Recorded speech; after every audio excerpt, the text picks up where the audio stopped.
আসসালামু আলাইকুম। কেমন আছেন সবাই? আশা করছি আল্লাহর রহমতে ভালো আছেন। আলহামদুলিল্লাহ, আমরাও ভালো আছি। আমার আরও একটি নতুন ব্লগে সবাইকে জানাই স্বাগত। পুরো ভিডিওটার সাথে জুড়ে আছি আমি জ্যোতি, যশোর থেকে। তো আজকে যে ভিডিওটা দেখছেন এটা হচ্ছে আমি গিয়েছিলাম আমার কাকুদের বাসায় আজ 4 বছর পর। এটাই আমার বাপের বাড়ি, আমার বাপের ভিটা আর কি। তো এই জায়গাটাতে আজ 4 বছর পর আসলাম। তো এখানে দেখুন আমার বোনেরা সবাই বসে আছে, এখানে আমার দাদু বসে আছে, আমার হাজব্যান্ড বসে আছে। তো আমরা আসার পরে সবাই একসাথে নাস্তা করলাম। আমার হচ্ছে কাকি নুডলস এবং সেমাই রান্না করেছে নাস্তার জন্য, তো ওগুলো খেলাম। তারপর ওখান থেকে আসছি আমার ফুপুদের বাসায় একটু ঘুরতে। এসে ফুপুদের বাসাটা সবাইকে আর কি দেখালাম না। তো ফুপুদের বাসায় অনেকক্ষণ গল্প করলাম, গল্প করে তারপর রাত হয়ে গিয়েছিল। তারপর খাওয়া দাওয়া করলাম, করার পরে ঘুমিয়ে পড়েছিলাম। তো তারপর সকালের দিকে এই যে এখন সকাল সকাল আমরা যাচ্ছি হচ্ছে আমাদের এখানে নদীর কাছে, মানে নদীর পাড়ে। এই জায়গাটায় যে কত খেলা করেছি, কত যে আব্বুর হাতে মার খেয়েছি, যে গোসল করে উঠতে লেট হয়েছে, চোখ লাল হয়ে গেছে, তবু পানি থেকে ওঠেনি। তো যাই হোক, এখানটাতে হচ্ছে এই যে যাচ্ছি, এই নদীটা না এর আগে আরও সুন্দর ছিল যখন আমরা ছোট ছিলাম। এখন তো তেমনভাবে সুন্দর নেই। আর এই যে সিঁড়ি অবধি পর্যন্ত পানি উঠে থাকতো। তো এখন তো একদমই হচ্ছে পানি অল্প আছে, মানে নদী খনন করার পরে গভীর হয়েছে ঠিকই, কিন্তু পানিটা কিন্তু কমে গেছে। আর এই যে চারপাশের কিনারায় মানে পাড়ের দিকে সবাই হচ্ছে চাষ শুরু করেছে, তো সেটাই দেখতে গিয়েছিলাম।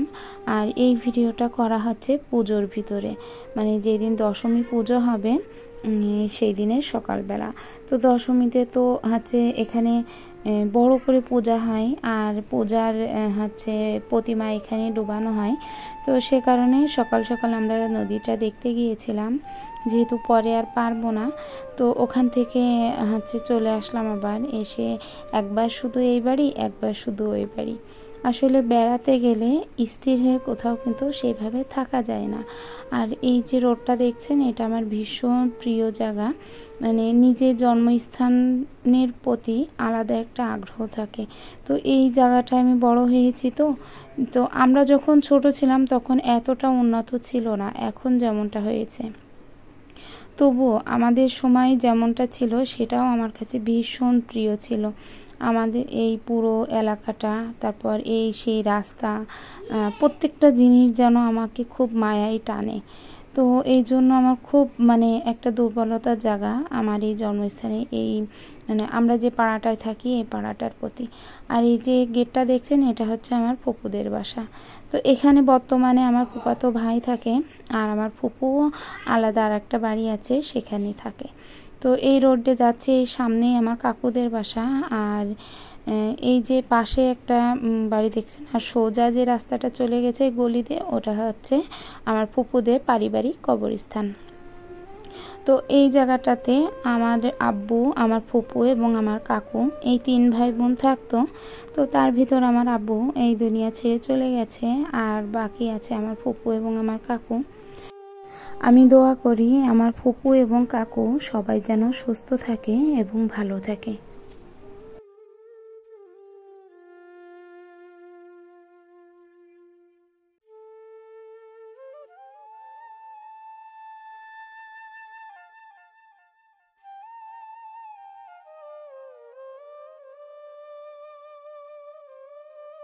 এই যে পাশটা দেখা যাচ্ছে টিনের ঘরদোর। তো এই জায়গাটায় কিন্তু হচ্ছে মালোরা থাকে, মানে যারা মাছ মারে তারা থাকে এই জায়গাটায়। তো এখানটাতে হচ্ছে ওরা আর কি এই লাম্বালাম্বি ধরে যতক্ষণটা আর কি রোড আছে, তো ওই পর্যন্ত ধরেই অধিকাংশই এরা থাকে। হ্যাঁ, মুসলিমরাও কিছু থাকে। আর আমাদের এখানে না খুব বন্ডিং একটা ভালো আছে, যে আমরা হিন্দু মুসলিম সব একসাথে খুব সুন্দরভাবে মেনটেন করে চলি। কারোর সাথে কারোর তেমনভাবে ঝামেলা হয় না, আজও পর্যন্ত তেমনভাবে আমি দেখিনি। আর অনেক ছোটোবেলায় এই জায়গাটা ছেড়ে আমি চলে এসেছি, যেহেতু আমার অনেক ছোটোবেলায় বিয়ে হয়েছিল। তো আসা যাওয়া ছিল, তার উপরেও যতটুকু আসা যাওয়া থাকে আমার আব্বু মারা যাওয়ার পর তো একদমই হয়নি। তো সে কারণে হচ্ছে তেমনভাবে আর আসা যাওয়া এখন তো একদমই হয় না। তো এই কারণে অনেক কিছু হয়তো এখন কেমন হয় কি এখন কি দিনকাল কেমন যাচ্ছে তেমনটা বলতে পারবো না। তো যাই হোক, আমি এখন আছি আমার হচ্ছে ফুফাতো ভাইয়ের বাসায়। তো ওর বউর বয়সটা অনেক কম, অল্প বয়সে বিয়ে হয়েছে। তো যেহেতু অনেক ছোট আর হচ্ছে অনেক কিছু হয়তো জানে না, তো এই সজনের শাকটা খেতেও পছন্দ করে, তো সে কারণে পেরেছিল। আর আমি এর আগে কখনোই পছন্দ করতাম না এই শাকটা। এই রেসিপিটা আমার শাশুড়ির কাছ থেকে শিখেছি। এই কুমড়োর হচ্ছে পাতা দিয়ে তারপর সজনের যে শাকের পাতা আছে সেটা দিয়ে একটু সুন্দর করে গোল গোল করে পেঁচিয়ে যদি এভাবে করে কুচি কুচি করে কেটে নেওয়া যায়, তাহলে কিন্তু এটা হচ্ছে যখন সিদ্ধ করে ভাজি করা হবে তখন খেতে কিন্তু বেশ ভালো লাগে। আর আমার আম্মুর হাতের কাজ, মানে নিজের মায়ের হাতের কাছের কথা বলে বলছি না, আমার আম্মুর কখনো আমি দেখিনি যে এগুলো এভাবে করে কুচি কুচি করে তারপর কুচাতে। আমার আম্মুকে দেখেছি আস্তে আস্তে রান্না করতে। আসলে খুব বেশি একটা রান্না বান্না অথবা খুব পরিষ্কার পরিপাটি ছিলেন না আমার আম্মু। তো যাই হোক, হচ্ছে ওনাকে কখনো আমি আমার আম্মুকে কখনো দেখিনি যে এইভাবে করে কুচি করতে। আমার শাশুড়ি মায়ের কাছ থেকে শিখেছি আমি। আমার শাশুড়ি মা হচ্ছে এই বিশেষ করে যে কোনো জিনিস কাটা কুটো, তরি তরকারি কাটা, ওনার কাটা কুটোটা আমার খুব পছন্দ হয়। অন্যান্য কাজের থেকে আমার কাছে এই হচ্ছে সবজি কাটাটা বেশ ভালো লাগে। তো আমার থেকেও কুচি কুচি করে করতে পারে আমার শাশুড়ি। তো আমি তো কোনো রকম কাটছি, আর এই বটিটাও খুব একটা বেশি সুবিধা ছিল না। তো যাই হোক, চেষ্টা করছি একটু সুন্দর করে কাটার। তো হচ্ছে আমার ভাই বউ হচ্ছে বলছে আমাকে যে আপু এইভাবে না আমাদের গ্রামে আমি দেখেছি কাটতে, তবে আমি পারি না কাটতে, তুমি আস্তে আস্তে শিখে যাবা। তো এইভাবে করে আমি কুচিটা করে নিচ্ছি, আর ও এই যে দেখুন গোল গোল করে পেঁচিয়ে আমাকে দিচ্ছে যাতে একটু দ্রুত হয়। আর হচ্ছে এগুলো এইভাবে করে কেটে যদি প্রতি সপ্তাহে অন্তত একদিন খাওয়া হয় তাহলে যে কোনো চর্মরোগ হচ্ছে বসন্ত এগুলোর হাত থেকে আল্লাহর রহমতে রক্ষা পাওয়া যায়।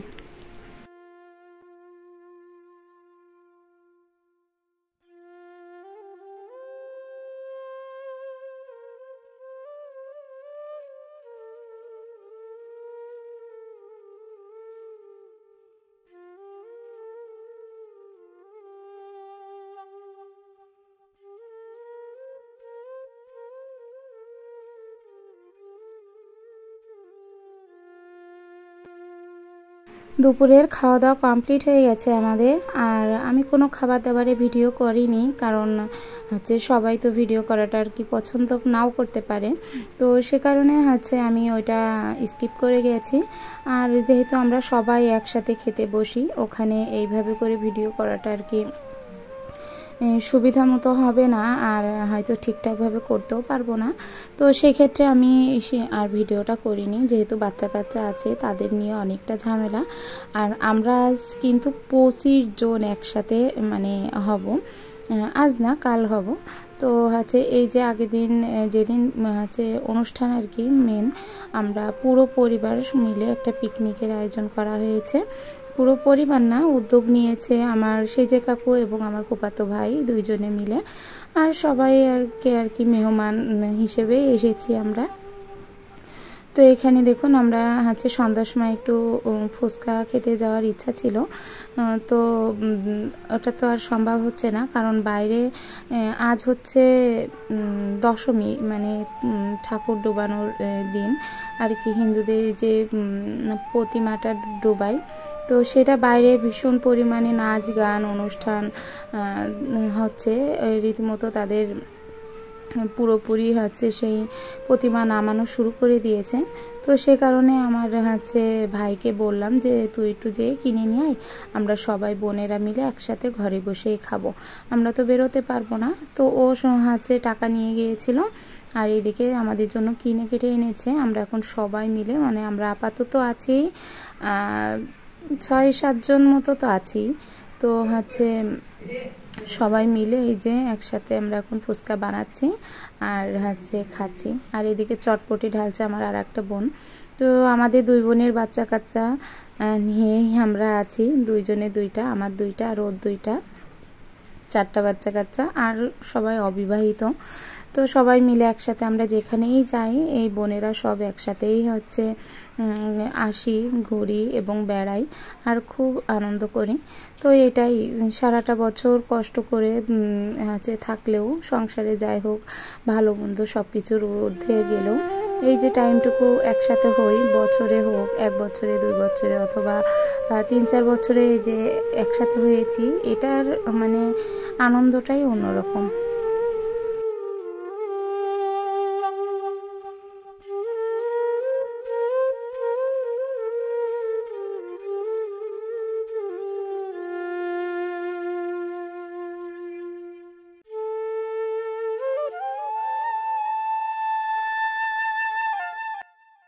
তো আমরা সমস্ত নাস্তা করে উঠে গেছি আর এর ভিতর দেখুন আমাদের কিন্তু হচ্ছে সমস্ত সব আয়োজন শুরু হয়ে গেছে। এদিকে কেউ রান্না করছে, কেউ হচ্ছে কোটা বাটা করছে, মানে সবাই সবার কিছু না কিছু হেল্প কাজ করছে। এদিকে আমি ডিমটা সিদ্ধ বসিয়ে দিয়েছিলাম, তো ডিমটা সিদ্ধ অলরেডি হয়ে গেছে, এই তো ফেটে ফেটেও এসেছে, এবার এগুলো ছুলতে হবে। আর হচ্ছে আমার বোনেরা এখানে রান্না করছে। এবার আমি একটু কাজ কম করেছি, ওরা আমাকে করতেই দেয়নি, বলছে যে তুই তো বাসায় সবসময় রান্নাবান্না করে আমাদেরকে খাওয়াস, তো আমরা হচ্ছে এবার তোকে রান্না করে খাওয়াই, সে কারণে আমাকে কোনো কাজই ওরা করতে দেয়নি, সব কিছু নিজেরা করেছে। আর এবার হচ্ছে আমার রিল্যাক্সে আর কি ঘুরে বেড়িয়েছি, আমি তেমনভাবে কোনো কাজ করিনি। তো এখানে যে হচ্ছে মুরগি, এটা বাড়ির পোষা মুরগি ছিল, সেটা রান্না করা হচ্ছে। আর ডিমটা তো সিদ্ধ দেওয়াই হয়ে গেছে, ডিমটা আলাদাভাবে ডালের সাথে যাবে, ডাল দিয়ে, ছোলার ডাল দিয়ে ডিম দিয়ে রান্না করা হবে। তো রাত্রে খাওয়া দাওয়া করেছিলাম, সেই ভিডিওটাও করেছিলাম, কিন্তু ওই ভিডিওগুলো দেওয়ার মতো কোনো মানে অবস্থাই ছিল না। তো ওখান থেকে রাতটা কাটিয়ে তারপর আমরা সকালের দিকে একটু নাস্তা করে রওনা দিয়েছি। নাস্তা বলতে সকালে হচ্ছে মাংস খাওয়া হয়েছিল, ভাত খাওয়া হয়েছিল, যাই হোক সকালের খাবার দাবার খেয়ে তারপর আমরা রওনা দিয়ে দিয়েছিলাম আমার দেওরের বাড়িতে। তো ও বিদেশ থেকে এসেছে আগের দিন, ওর ভাইয়ের কাছে বারবার ফোন দিচ্ছিল যে ভাই বাসায় আয়। তো এখানে হচ্ছে ওর বাসায় আসলাম, খাওয়া দাওয়া করেছি। তো আমার যখন খাওয়া দাওয়া করি তখন তো ভুলেই গিয়েছিলাম যে আমি ভিডিও করি, তো ওই ভিডিওগুলো হচ্ছে দেওয়া হয়নি। আর এখন এটা হচ্ছে দুপুর টাইমে, তো ও ল্যাগেজটা খুলতে বললো, ওর ভাইকে বললো যে ভাই কী কী নিয়ে এসেছি, তুই নিজে হাতে ল্যাগেজটা খোল। তো হচ্ছে ও বরাবরই এমনটাই করে, হচ্ছে ও এসে আগে ওর ভাইকে ডাকবে, যে কোনো কিছুতে ওর ভাই ছাড়া ও কোনো কাজ করে না। তো দুই ভাইয়ের মধ্যে আলহামদুলিল্লাহ যথেষ্ট পরিমাণে মিল আছে। দোয়া করি তারা যেন সারা জীবন একসাথে এভাবেই থাকে এবং আল্লাহ যেন তাদেরকে একসাথে এভাবে রাখে। আজকের ভিডিওটা এখানেই শেষ করছি। আল্লাহ হাফেজ।